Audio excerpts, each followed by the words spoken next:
welcome back to The Independent Pianist. I'm your host, Cole Anderson, and today we are finally finishing up my series on Brahms's 3 Intermezzi opus 117 with the last piece in C-sharp minor. This series has been a long time coming, although these pieces are quite simple to play from a technical perspective for someone who's very experienced. Nonetheless, there is so much musical detail to be found in these works, and it really took me quite some time to get good recordings of each one of these intermezzi and also to analyze them and really figure out what was going on in the music. These are some of the saddest and most intensely expressive works that Brahms ever wrote.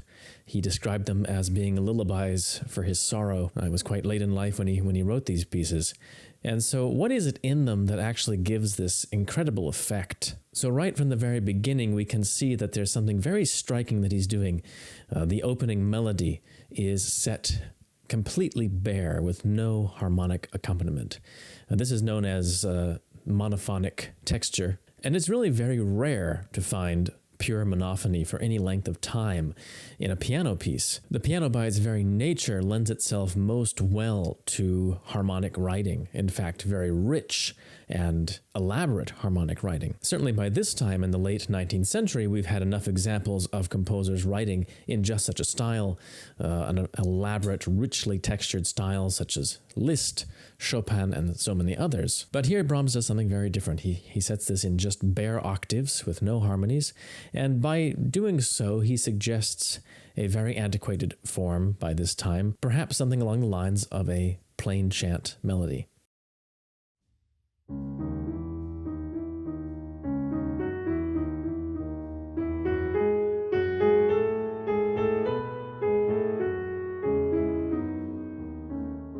And this was not the only time that Brahms suggested plainchant in his piano writing. He also famously quotes the Dies Irae in his E-flat minor Intermezzo opus 118 number 6, another one of my favorite pieces which I'm going to cover here pretty soon. But that same kind of style is present here. Another very interesting thing that he does with his opening phrase is that he very carefully writes 2-note groupings within the larger phrase. So he does have longer slurs connecting several beats at a time, or even several measures at a time, but within these longer slurs, he writes these little 2-note groupings.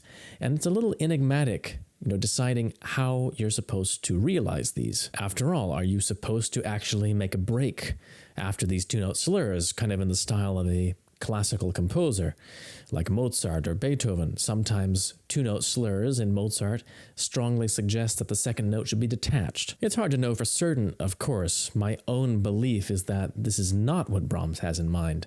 What he has in mind is instead that we are thinking in terms of these smaller groups, that there's a kind of agitated disconnectedness within the larger legato texture. I think in the first few bars, it's sufficient simply to be aware of them and to feel them. In the second phrase, Brahms forces us to hear the 2-note groupings. He does this by the manner in which he writes the accompaniment here. The left hand has to play 2 notes of accompaniment and then jump back up to double the melody.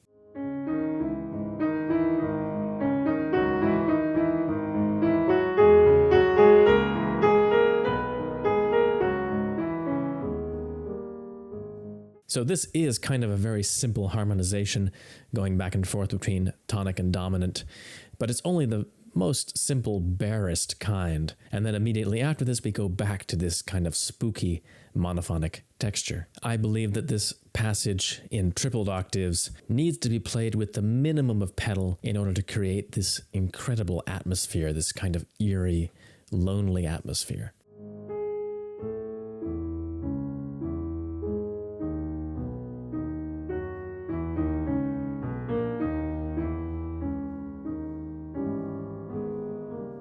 So it's only at the end of this phrase, about 15 measures into the piece, where we finally get a full harmonization, right at the end of this phrase. And then in this very next phrase, we again get a technique that Brahms uses to suggest fragmentation within the larger legato line.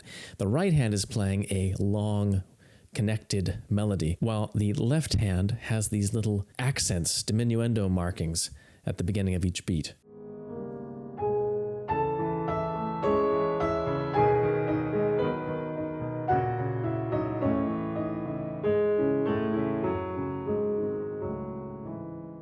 So again, Brahms is undermining the basic mood of the music. He's creating this kind of tension and contradiction between the right and left hands, which translates into a feeling of unrest, of unease. Now, when the main part of the theme finally repeats, Brahms finally gives a harmonization. And not just any harmonization, not an expected harmonization at all. Instead, it's a wonderfully luscious and elaborate harmonization. The very first harmony that you hear is just so beautiful and so poignant. It goes to the heart with such power.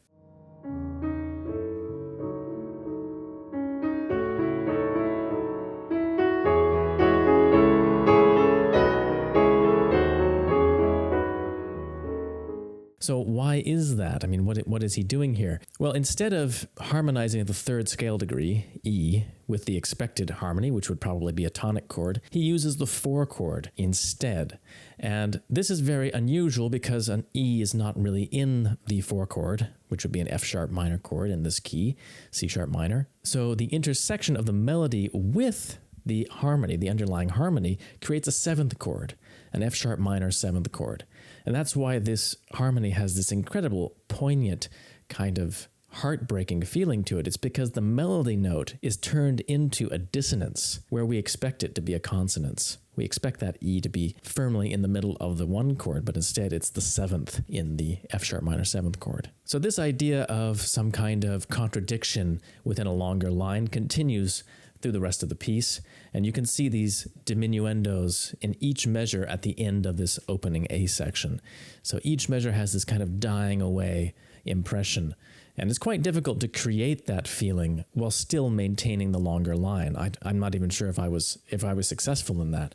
I tried to give this impression that each measure has a little accent and then kind of dies away within this still recurring long line. So I'm sure that's an issue I'm going to be grappling with every time that I play this piece. I'm not sure that I really solved it this time, but it's there, and Brahms means for it to be heard somehow. Just how to actually make it happen without it sounding harsh or unmusical is not always easy to decide. The middle section is more untroubled, more angelic, very beautiful. And here Brahms, of course, uses his favorite effect of hemiola. So the right hand melody of sorts. It's a very simple melody and outline, but a very beautiful one. The right-hand melody is offset by 1/16th note against the bass, so there's this kind of continuous hemiola effect. At the end of each phrase, Brahms shifts the rhythm back to normal and then back to hemiola, so you have this constant back and forth shifting, again, kind of creating a sense of unease and instability.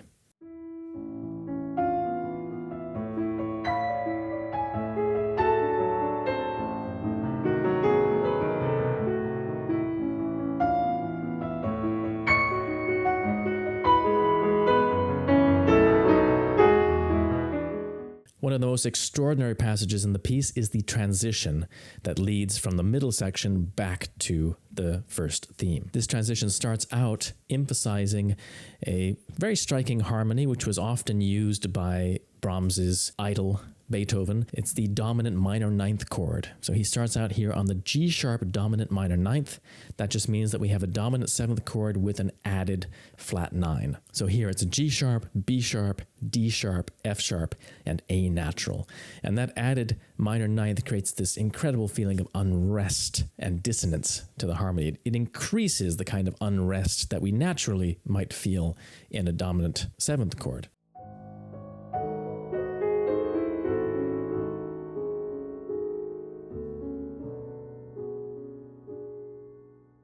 And actually, the interesting thing is at the end of this phrase, we really could go back to the main theme, kind of like this.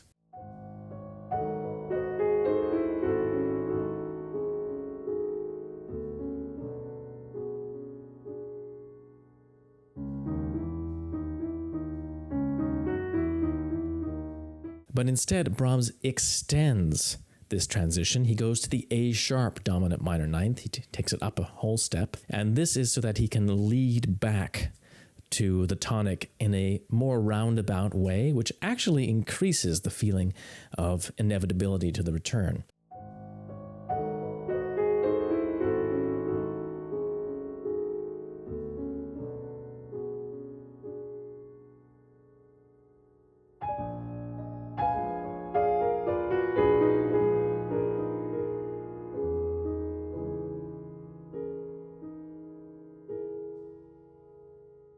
So in the very next phrase, which brings the theme back, he does a descending fifths progression. So going from the A sharp dominant to D sharp, which is the 5 of 5, then to G sharp, and then finally back to the tonic. This was the phrase, by the way, that the first time was harmonized in that incredibly touching way with the 4 chord, the F sharp minor chord.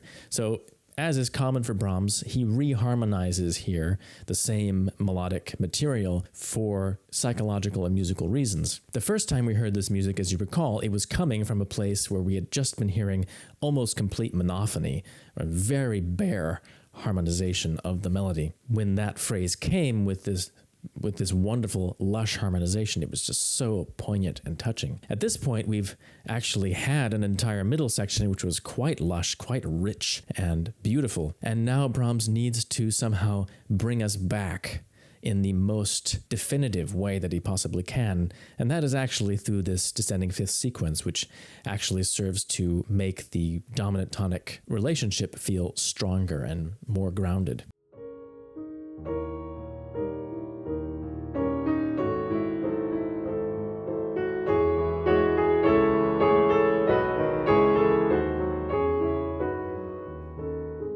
The rest of the piece is basically a repetition of the first time, except that the coda is even more intensified. Brahms reuses this descending fifths progression from A sharp to D sharp to G sharp in the coda, and he also makes use of half-diminished seventh chords. He interpolates a half-diminished seventh chord in one place where it doesn't necessarily need to be. It's the chord that I've circled in this example, in order to even more create this intensity, to kind of twist the knife, as it were, into our already wounded hearts. So the ending is just unbelievably beautiful and extraordinary. So without more ado, I present to you the complete intermezzo in C sharp minor, opus 117, number 3.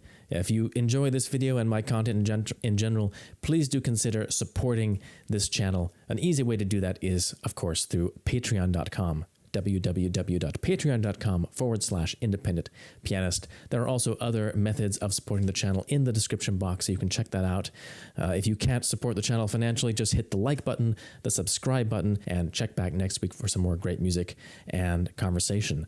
Until then, take care. This is Cole Anderson signing off.